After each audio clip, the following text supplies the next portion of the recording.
یعنی کہ جو آپ کے لسنر ہیں، ریڈیو جو سنتے ہیں، ان کا تجزیاتی مطالعے پر PhD مکمل کی، مقالہ معروف استاد ڈاکٹر توصیف احمد خان کی زیر نگرانی مکمل کیا اور ملکی اور غیر ملکی ماہرین نے اسے بھرپور سراہا ہے. سو پروفیسر عثمانی علمی ادبی سیاسی حلقوں میں انسائکلوپیڈیا کے طور پر جانے جاتے ہیں. ان کی کہانی ہمت، حوصلے اور کہتے ہیں نا علم سے محبت کی ایک زندہ مثال ہے. آج ہم نے ان کو دعوت دی ہے اپنے اسٹوڈیوز میں اور ہم بڑے آنرڈ فیل کر رہے ہیں کہ وہ اس وقت ہمارے شو کا حصہ ہیں. Professor doctor Saeed Usmani, thank you so much. السلام علیکم. Thank you so much sir. تو یہاں تو ابھی یوتھ جو ہے اس کو ہم کہہ رہے ہیں پڑھ لو، کچھ پڑھ لو، بچوں کو کہہ رہے ہیں تھوڑی کتابوں پر توجہ دے دو. آپ کو یہ خیال کیسے آیا اس ایج میں؟ دیکھیے اس ایج کا مسئلہ نہیں ہے. اچھا. میرے ساتھ 2-3 قسم کے تضادات ہمیشہ چلے. I was the smallest student in 1963 of Karachi board. میں نے 14.5 سال میں میٹرک کرنے کی جب ایگزامینیشن فارم دیا تو انہوں نے ریجیکٹ کر دیا. اچھا. کہا کہ 15 سال سے پہلے آپ نہیں کر سکتے. اچھا. ممتاز صحافی صلاح الدین صاحب اس زمانے میں ہمارے اسکول میں پڑھاتے تھے.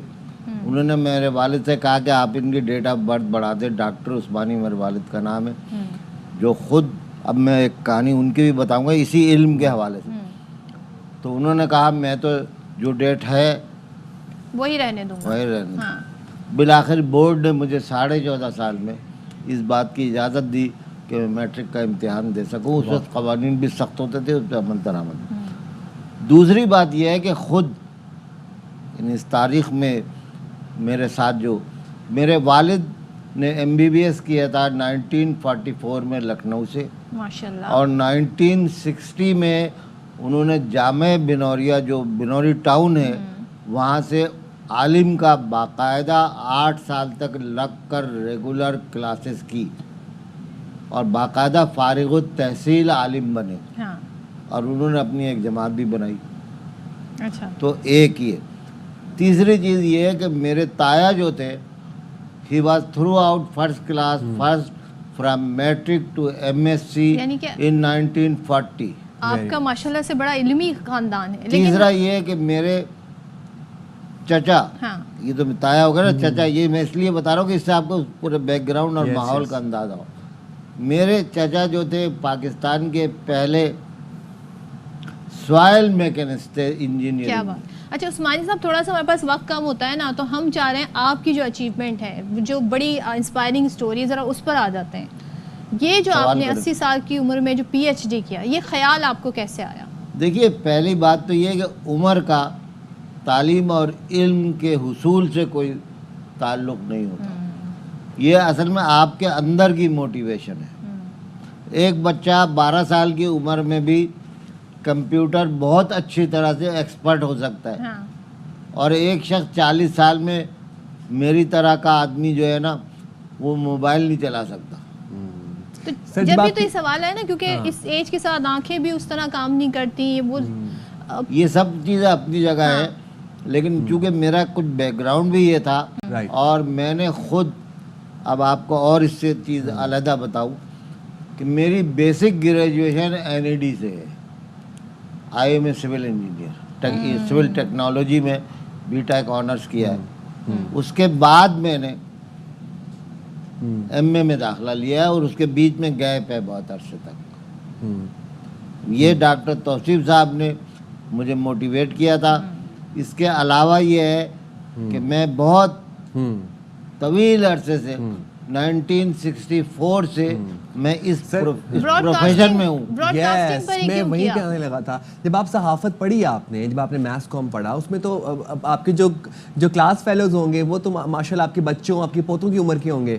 تقریباً کیسا ایکسپیرینس تھا چھوٹے بچوں کے ساتھ؟ کیسا ایکسپیرینس تھا؟ بہت اچھا ایکسپیرینس، اس لیے کہ ہمارے ٹیچرز بہت اچھے تھے. ٹیچرز وہ ایک بیلنسنگ موڈ رکھتے تھے سب کے ساتھ. تو انہوں نے تو آپ سے بہت سیکھا ہوگا، آپ نے ان سے کچھ سیکھا؟ مجھ سے تو کیا خاک سیکھا ہوگا، وہ تو میرے استاد تھے، انہوں نے مجھے سکھایا. وہ جو آپ کے ساتھ اسٹوڈنٹس تھے، جو اسٹوڈنٹس ہیں ان کے ساتھ بہت اچھا تھا. اور وہ ایک چیز اب میں کیا کہوں، اپنی تعریف ہو جائے گی کہ وہ لوگوں سے کہتے ہیں کہ دیکھو یہ بھی آ گیا تمہارے ساتھ، تم لوگ کچھ نہیں کرتے. میں اپنے اسائنمنٹ ٹائم پہ لاتا تھا، سیدھی بات. تو آپ نے ان سے کچھ سیکھا نہیں؟ میں نے یہ سیکھا کہ اگر میں نے وہ جو 8 سال میں نے نان پروفیشنل اس کی جگہ کون سے والا پروفیشن میرا ہے انجینئرنگ، میں نے کنسٹرکشن کا کام کیا، اگر اس میں بھی میں ٹائم نکال لیتا نا تو میں یہ کام بہت پہلے کر سکتا، جسٹ آفٹر گریجویشن، اور اس کا مجھے ہمیشہ افسوس رہے گا۔ لیکن اس کے دوران میں نے 2 کام کیے، ایک تو یہ کہ میں نے انگلینڈ میں اپنے ہی انجینئرنگ کے بارے میں کچھ کورسز کیے، پھر میں دبئی آ گیا، دبئی میں آ کے میں نے ایک فرم میں کام کیا، اس کے بعد پاکستان آ کر کنسٹرکشن کا کام کیا۔ واہ واہ واہ واہ واہ۔ اچھا سر، یونیورسٹی آنا جانا ایک بذات خود ایک بڑا حیصل کا کام ہے، ڈرائیو کر کے جانا، پھر انٹرویوز کے لیے جانا، پھر ریسرچ کرنا، اسائنمنٹس بنانا، اوپر سے کراچی کی سڑکیں، یہ سفر کتنا تھکا اور دینے ساتھ میں میرا کنسٹرکشن کا کام چل رہا ہے۔ اچھا، میں یہ کرتا تھا کہ صبح جلدی چلا جاتا تھا ٹھیک ہے، سائٹ پر، شروع میں جو کچھ بھی ان کو ہدایات جو کچھ کام کرنا ہے وہ کی، دوپہر میں پھر واپس جاتا تھا، پھر واپس یونیورسٹی آ جاتا تھا، اور پھر اپنے یہ سارے کام۔ ڈرائیو کر لیتے ہیں؟ میں ڈرائیو کر لیتا ہوں۔ تو آپ خود ڈرائیو کرتے تھے؟ اب تو چھوڑ دیے کیونکہ تھوڑا سا آنکھوں کا نہیں، اس ریسرچ کے لیے؟ ریسرچ کے لیے تو میں نے بہت کی۔ سر تو خوراک ایسی کون سی خوراک آپ کھاتے ہیں کہ مطلب ابھی تک ماشاءاللہ آپ فٹ ہے؟ میں کوئی خوراک نہیں کھاتا، بلکہ میں بادام نہیں، میں کوئی خاص خوراک نہیں کھاتا، بلکہ میں علاج بذریعہ طب نہ حکمت، بلکہ چیزیں کم کھاتا ہوں اور سادی کھاتا ہوں، سادی غذا کم کھانا۔ یعنی میرے بارے میں تو پریس کلب میں مشہور ہے کہ اگر دال چاول جا رہی ہے تو یہ عثمانی صاحب کی ہوگی، اچھا، کیونکہ بہت کم لوگ دال چاول منگاتے ہیں اس سنس میں۔ تو اس کے بعد سر آپ کے کیا گولز ہیں؟ اس کے بعد کوئی پوسٹ ڈاک کرنے کا؟ میں اصل میں تو یہ چاہ رہا ہوں کہ پوسٹ ڈاکٹریٹ تو اب اس عمر میں بہت مشکل ہے، لیکن ان طلباء کو جو ریئلی انٹرسٹڈ ہوں، خصوصاً ریڈیو کی فیلڈ، اس لیے کہ اس وقت میں ریڈیو، اب آپ مجھ سے پوچھیں کہ میں نے ریڈیو کیوں لیا، میں اور بھی تو سب سے زیادہ تو آسان میرے لیے یہ تھا کہ ٹی وی لیتا۔ میں ایک زمانے میں یہاں ARY میں خود بھی آتا جاتا رہا ہوں حاجی رؤوف کے پاس، ان سے دوستی بھی تھی اور پروگرام بھی میں کروا لیتا تھا بعض، لیکن اتنے ٹیلنٹڈ مجھے نہیں پتا تھا۔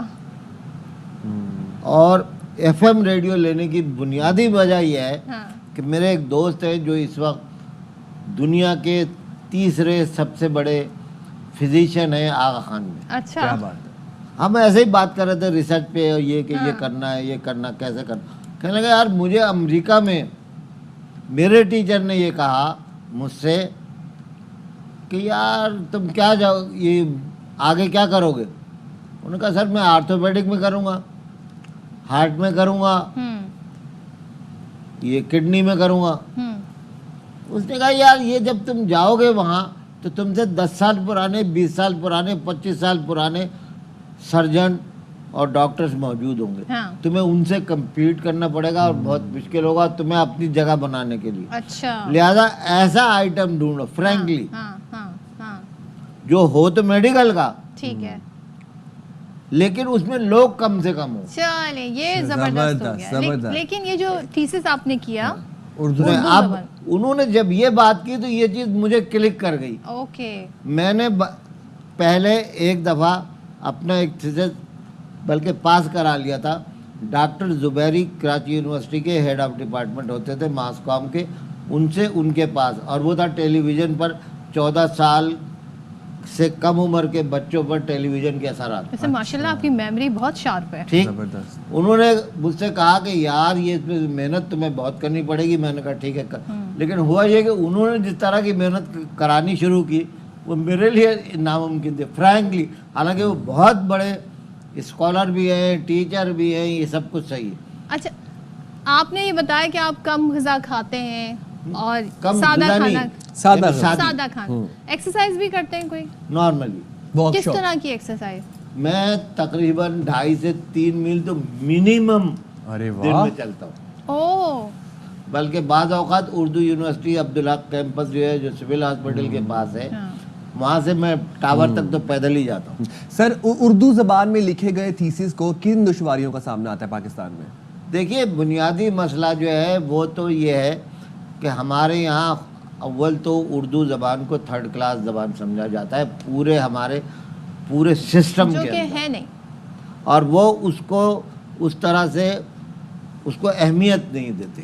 ٹھیک. پھر ہماری اردو یونیورسٹی میں جو بعض وائس چانسلر آئے ہوئے ہیں یا اور لوگ آئے ہوئے ہیں جو بیوروکریٹ ہیں بنیادی طور پر, وہ کرتے یہ ہے کہ جب آپ کی تھیسس کہیں اور جاتا ہے تو جو اردو بولنے والے علاقے, مثلا انڈیا ہے, انڈیا آپ نے بین کر رکھا ہے اردو یونیورسٹی میں, HEC نے بین کر رکھا ہے کہ انڈیا نہیں جائے گا. ابھی بھائی اردو بولی انڈیا سری لنکا اور اس ایریے میں زیادہ ہے. ایک پہلا مسئلہ.